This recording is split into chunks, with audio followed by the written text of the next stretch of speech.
akan membawakan film berjudul Immortal Demon Slayer alias Wukong yang dirilis pada tahun 2017. Film yang sedang trending di Netflix ini menceritakan tentang legenda siluman kera bernama Sun Wukong atau yang biasa kita kenal dengan Sun Gokong. Namun kali ini dia tidak mencari kitab suci ke barat, melainkan menjadi pemberontak di kerajaan langit. Lantas, bagaimanakah keseruannya? So, tanpa berlama-lama lagi, siapkan mata, telinga, dan anu-anuan kalian semua. Mari kita nobar dan inilah Wukong. 花果山的晚霞比仙境还美。 Di awal film, kita diceritakan bahwa kerajaan langit memiliki astrolab takdir atau kita sebut saja roda takdir. Benda ini adalah penentu nasib bagi semua makhluk hidup di bumi. Dan pada suatu hari, Dewi Hua akan menambal langit dengan potongan batu dari tubuh raksasa. Namun raksasa tidak mau menerima takdirnya. Dan siapapun yang menentang kepada kerajaan langit, maka mereka akan dianggap sebagai iblis. 女娲补天时，孕育出一巨人，就是魔王。 Alhasil, Dewi Hua menghancurkan raksasa tersebut.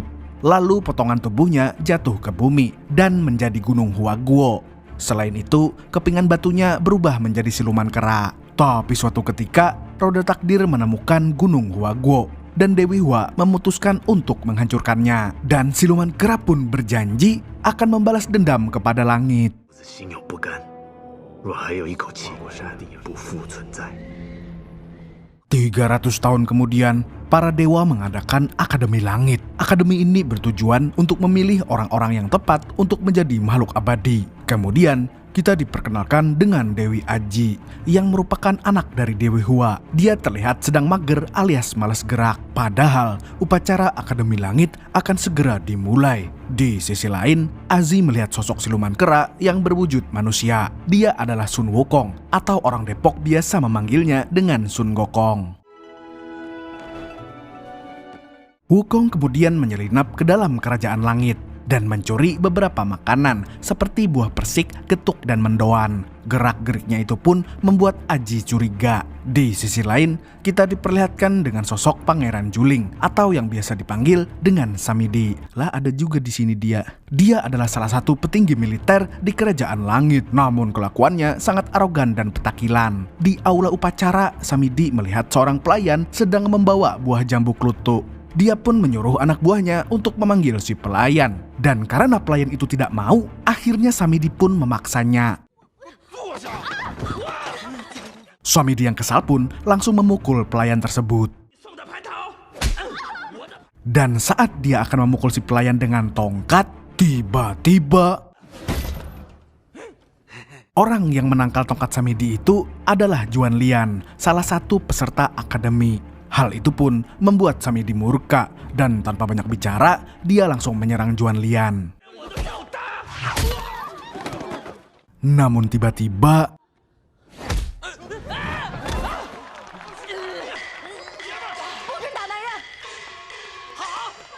Samidi yang merasa dipermalukan itu akhirnya mengamuk dan akan menyerang Aji. Namun tiba-tiba ada si botak dari Goa Batu yang meluncur ke arah Samidi.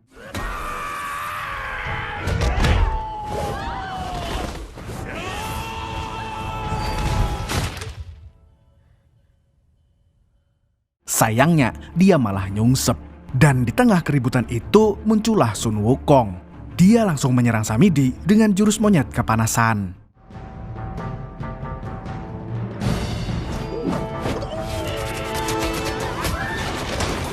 Karena kalah, Samidi pun menyuruh prajuritnya untuk menangkap Wukong. Melihat itu, Wukong langsung mengeluarkan tongkat saktinya dari lubang telinga.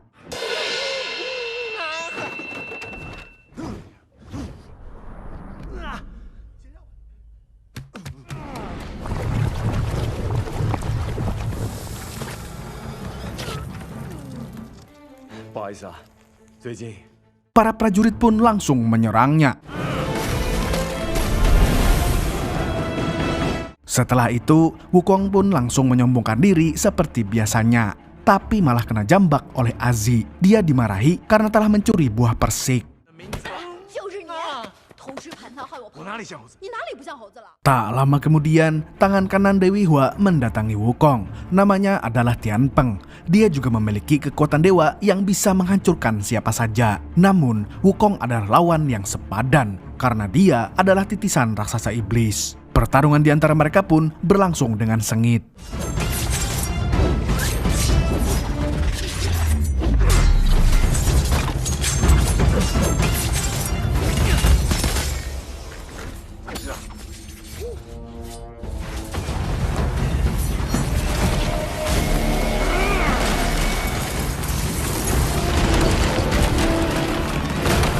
Namun ketika Wukong akan menyabet Tianpeng dengan tongkat raksasa, tiba-tiba Azzi muncul untuk menghentikannya.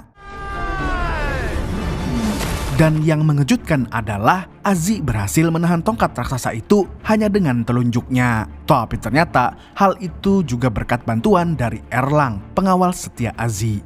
Dan Erlang pun membuat Wukong cukup repot. Dia bahkan berhasil membuat manusia kera itu terpental dengan satu pukulan.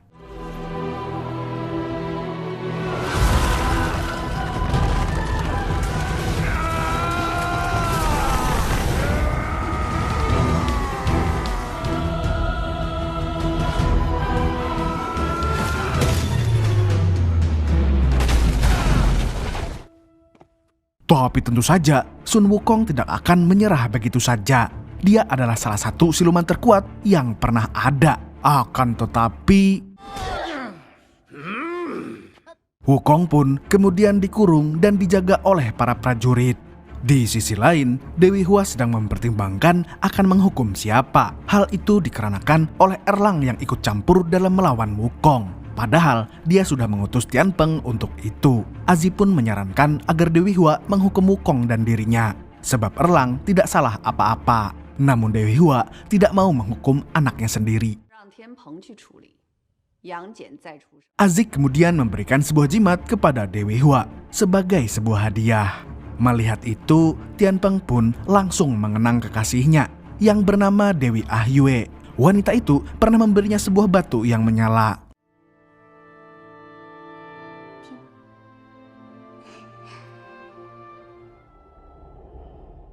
Di sisi lain, Erlang sudah dikurung bersama Wukong. Namun dia tampak tidak keberatan dengan hukuman tersebut. Lagi pula, dia memang melakukan kesalahan.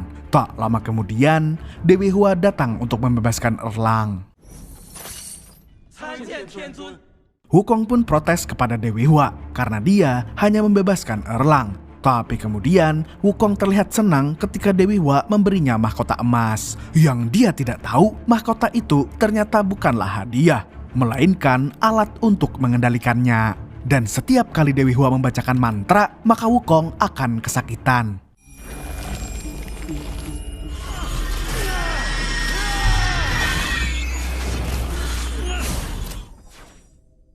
Azzi yang melihat itu pun merasa kasihan. Dia kemudian mengajukan diri untuk menghukum Wukong agar ibunya bisa pergi dari situ. Dewi Hua pun memberinya tongkat emas untuk memberi ganjaran kepada siluman kera tersebut.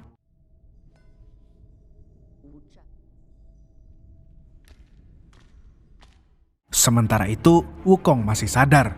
Dia sedang bermimpi tentang masa lalunya, di mana dia diselamatkan oleh dewa, sebut saja Simbah. Pada saat itu, Wukong masih berwujud kera, dan Simbah mengubahnya menjadi seperti manusia. Hal itu dilakukan agar kekuatan dalam diri Wukong bisa disegel. Dengan kata lain, kekuatan yang dia gunakan sekarang hanya 0,01% saja.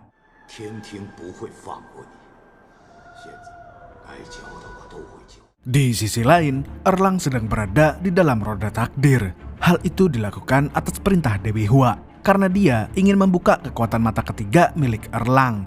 Namun Erlang harus melupakan Azzi agar bisa mendapatkannya.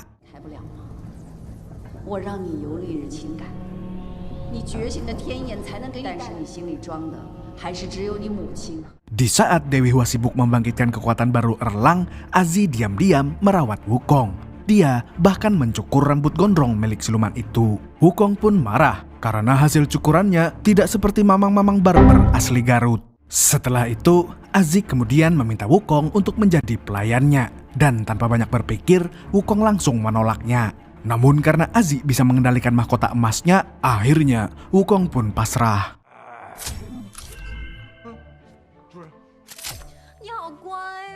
Azi pun langsung memperlakukannya seperti anjing, sehingga Wukong pun kesal. Dia langsung menyergap Azi, akan tetapi mereka malah saling menatap satu sama lain.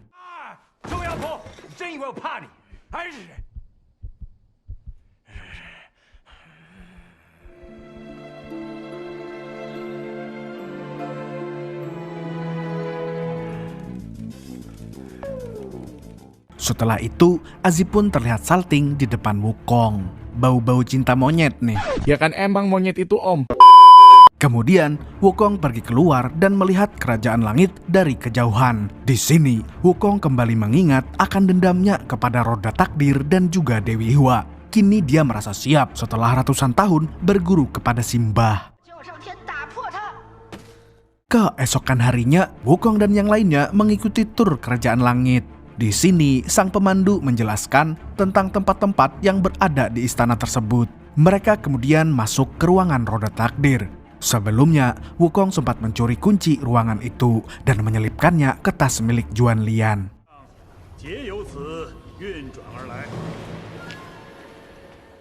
Di dalam ruangan, Dewi Hua langsung menjelaskannya sendiri tentang roda takdir.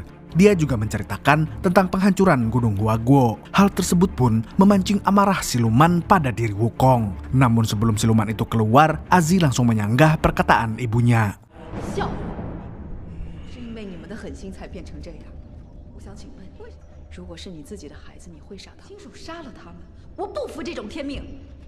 Azi tidak pernah suka dengan keputusan roda takdir dan juga ibunya. Mereka seringkali merusak bukannya membangun. Meskipun begitu, Wukong tetap marah kepada Azi karena dia adalah anak Dewi Hua. Di sisi lain, Dewi Hua ternyata sengaja menceritakan Gunung Huaguo untuk memancing batu iblis yang ada di jantung Wukong. Dewi Hua kemudian memerintahkan Tianpeng untuk membunuh Wukong jika dia membuat onar. Wukong kemudian memancing Juan Lian untuk masuk ke dapur, sehingga dia bisa mengambil kembali kunci gerbang roda takdir. Dia pun berhasil menyelinap ke jembatan roda takdir. Akan tetapi, saat hendak memasuki gerbang kedua, Wukong dihadang oleh Erlang. Alhasil, mereka pun berduel dengan cukup alot.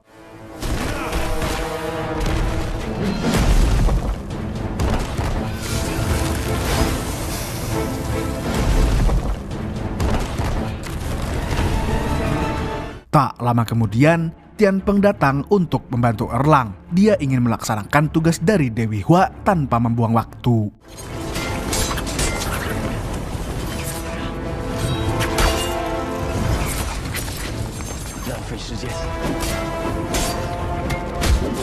Di sisi lain, Azi dan Juan Lian berusaha menghentikan pertarungan itu, tapi Wukong justru menghancurkan jembatan tersebut, sehingga mereka semua jatuh ke bumi, tepatnya di Gunung Huaguo.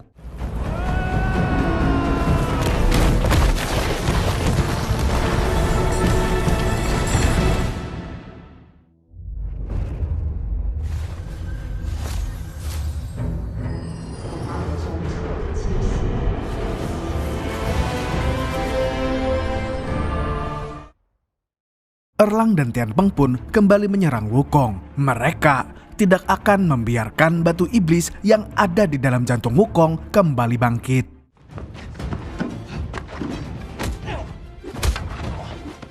Namun anehnya, kekuatan mereka tidak berfungsi di gunung itu, sehingga mereka harus bertarung seperti mas-mas biasa. Di saat yang lain sedang gelut, Azi dan Juan Lian melihat warga desa yang sedang berkumpul. Azi pun langsung keluar menemui para warga, karena mereka terlihat akan menyerang tempat itu. Usut punya usut, para warga menganggap Azi dan yang lainnya sangat berbahaya.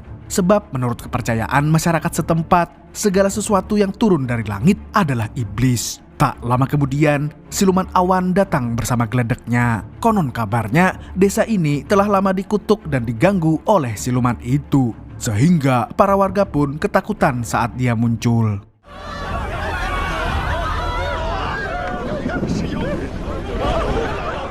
Semua warga pun langsung berlindung di dalam bangunan itu, sedangkan warga yang tertinggal akan disedot oleh siluman awan.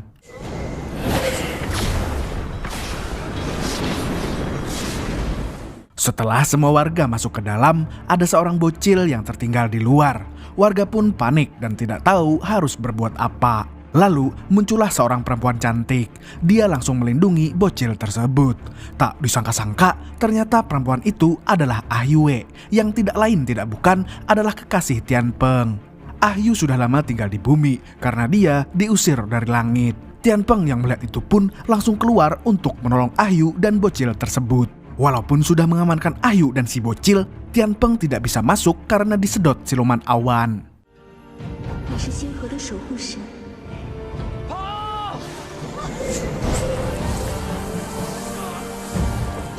Namun untungnya, Wukong dan Erlang langsung menarik tangannya.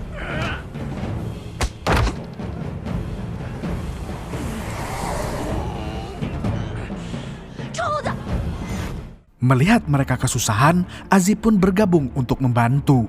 Dia kemudian menembakkan panah es milik Juan Lian ke arah awan.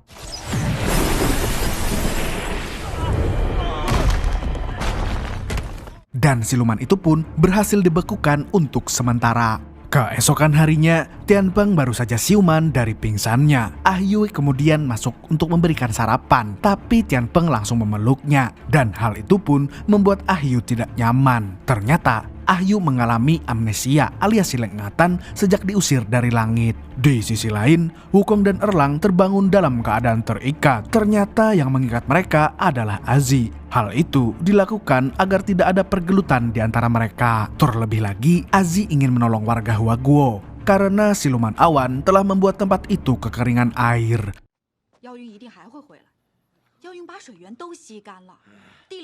Namun pada akhirnya Wukong dan Erlang mau membantu Azi, begitu juga Tian Peng. Bahkan mereka terlihat bersemangat untuk menghabisi siluman awan. Melihat itu, warga pun semakin yakin kalau para dewa ini bisa menolong mereka. Dan berdasarkan ide Wukong, mereka akan memancing siluman awan dengan cara membuat suasana menjadi gelap. Mereka akan menutup akses sinar matahari dengan kain-kain. Selain itu, mereka juga membantu Juan Lian untuk membuat senjata pembeku. Di sisi lain, senjata buatan Juan Lian akhirnya rampung dalam waktu hanya semalam. Kini mereka hanya tinggal menunggu waktu yang tepat untuk menjebak siluman awan. Keesokan harinya, para warga pun membentangkan kain untuk mengundang siluman awan. Dan benar saja, makhluk itu langsung muncul.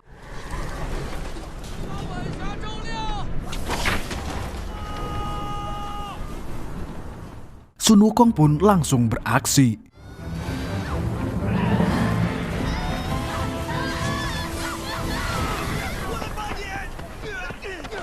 Begitu juga dengan para penembak yang siap membekukan siluman itu.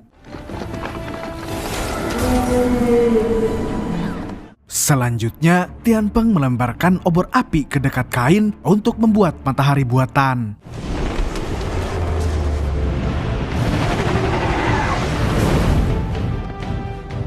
Dan bersamaan dengan itu, Wukong mempersiapkan meriam es. Dan kemudian, saat siluman awan mangap, Wukong langsung menembaknya. Makhluk itu pun membeku dan jatuh ke perangkap. Setelah itu, hujan deras turun mengguyur Gunung Huaguo. Dan warga sangat senang bisa menikmati air lagi. Meski begitu, Tian Peng masih sedikit kecewa karena Ah Yu tidak mengingatnya. Padahal mereka masih memiliki batu menyala itu. Namun pada akhirnya, Tian Peng pasrah menerima kenyataan. Lagi pula, Ah Yu juga tampak menyukainya. Tian Peng pun kemudian memasangkan kalung batu menyala ke leher perempuan itu. Lalu, saat para warga sedang bersantui di malam hari, tiba-tiba Juan Lian melihat salju turun. Dan tak lama setelah itu, ada prajurit langit yang turun. Namun, ini bukan pertanda baik. Maka dari itu, Juan Lian pun mencoba membujuk prajurit itu. Akan tetapi, dia justru dibuat nyungsep. Kemudian, salju-salju yang turun itu berubah menjadi es yang runcing. Lalu prajurit itu pun menggunakan salju itu sebagai senjata untuk menyerang Juan Lian.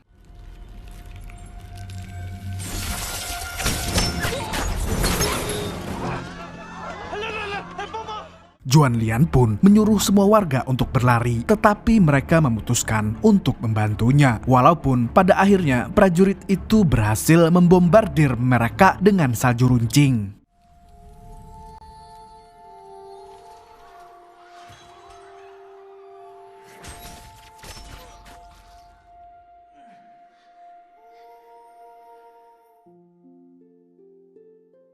Wukong, Azi, dan Erlang pun langsung datang, tetapi para warga sudah pada tewas. Begitu juga Ah Wei yang mulai kehabisan darah. Tak lama kemudian, prajurit itu datang lagi membawa bala tentaranya. Mereka diutus oleh Dewi Hua untuk membunuh Wukong. Dan tanpa basa-basi lagi, Wukong pun langsung melawan para prajurit tersebut. Akan tetapi...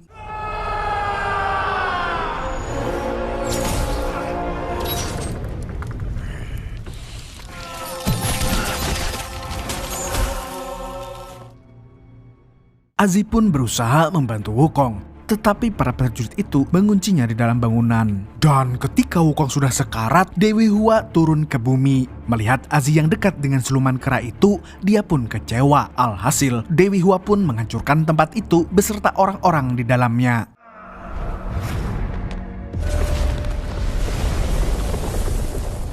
Sin pun berpindah ke kerajaan langit, di mana Azi sedang dihukum. Tak lama kemudian, Erlang mendatanginya. Dia terlihat baik-baik saja, karena selama ini Erlang berpihak kepada Dewi Hua. Di penjara itu, Erlang memberitahu Azi kalau Wukong juga sedang dihukum. Akan tetapi, Wukong memilih merasakan rasa sakit daripada harus mati. Hal itu dikarenakan oleh perasaan Wukong kepada Azi. Erlang pun menyuruhnya untuk membenci Wukong, agar siluman itu bisa mati tanpa rasa sakit. Setelah mendengar penjelasan Erlang, Azi langsung pergi menemui Wukong. Dewi itu kemudian berpura-pura membencinya agar Wukong bisa mati. Dan benar saja, tubuhnya perlahan berubah menjadi abu dan...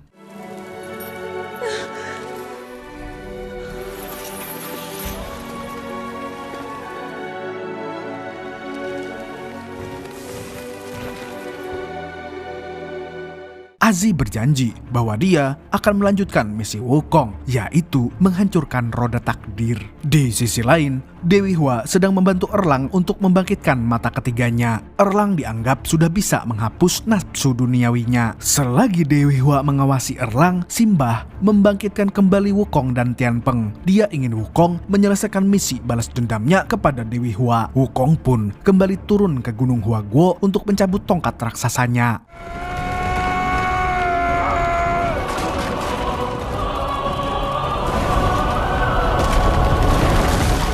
Kemudian, Wukong berubah menjadi siluman kera sepenuhnya. Kini dia siap menghancurkan roda takdir berserta Dewi Hua dan antek-anteknya.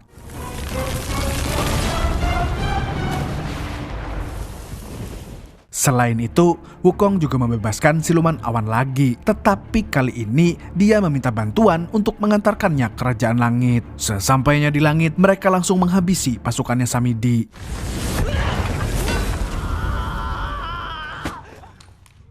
Samidi pun ketakutan, namun dia tidak mengenali sosok Wukong dalam bentuk siluman kera itu. Maka dari itu, Wukong pun memperkenalkan dirinya lagi. Tak lama kemudian, prajurit bertopeng berdatangan untuk menghalangi Wukong. Tapi mereka bukanlah tandingannya, karena kekuatannya sudah berkali-kali lipat bertambah. Wukong hanya perlu melempar tongkatnya dan...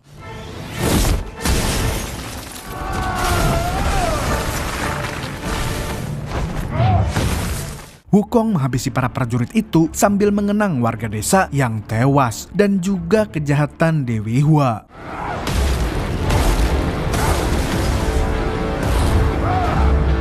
Sementara itu, mata ketiga Erlang telah muncul dan Dewi Hua terlihat senang, tapi tidak dengan Azi. Dia mengecam ibunya yang memanfaatkan Erlang untuk memperkuat dirinya sendiri. Azi pun akhirnya memilih untuk memberontak. Di sisi lain, Tianpeng yang sudah bangkit pun kembali ke kerajaan langit. Dia juga ingin membantu Wukong dan membalaskan dendam Ahyu. Sin kemudian berpindah ke tempat Dewi Hua, di mana Azi sedang dicekik karena berusaha menghancurkan roda takdir. Dewi Hua yang sudah kehilangan perasaan pun memukul Azi hingga terpental. Tapi untungnya, Wukong datang tepat waktu dan berhasil menangkap Azi. Setelah itu, Tianpeng masuk untuk berduel dengan Dewi Hua.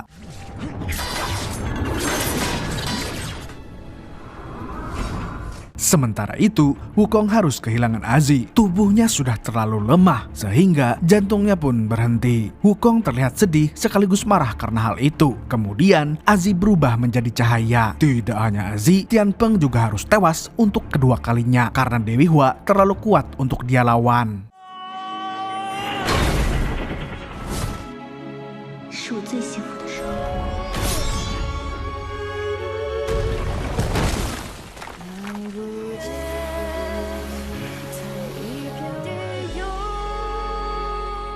Melihat itu, Wukong pun berusaha menghancurkan perisai Dewi Hua.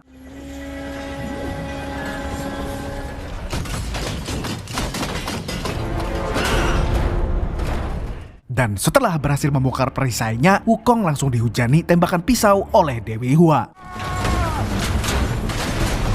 Di saat sedang bertarung dengan Dewi Hua, tiba-tiba Wukong diserang oleh Erlang. Dewi Hua mengatakan kalau Erlang telah menjadi abadi dan tidak akan terkalahkan. Namun Wukong tidak peduli dengan itu. Dia tetap percaya diri bisa mengalahkannya. Tapi kekuatan Erlang berhasil membuatnya kewalahan.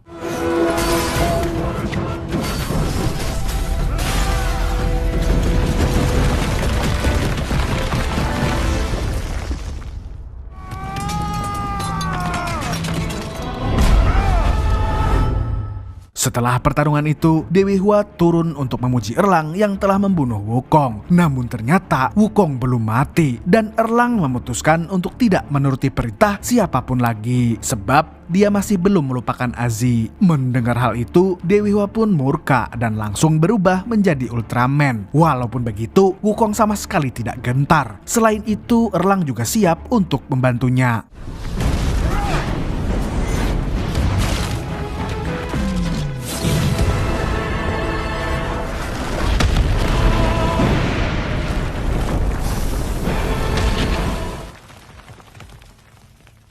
Dan mereka akhirnya berhasil menaklukkan Ultraman beserta Dewi Hua dan roda takdir di dalamnya. Wukong dan Erlang kemudian berpisah. Akan tetapi Erlang berjanji akan menghancurkannya karena bagaimanapun Wukong tetaplah iblis. Sok kuat lu Erlang. Bapak lu nonton tulang. Film pun tamat dengan ending yang sangat epik.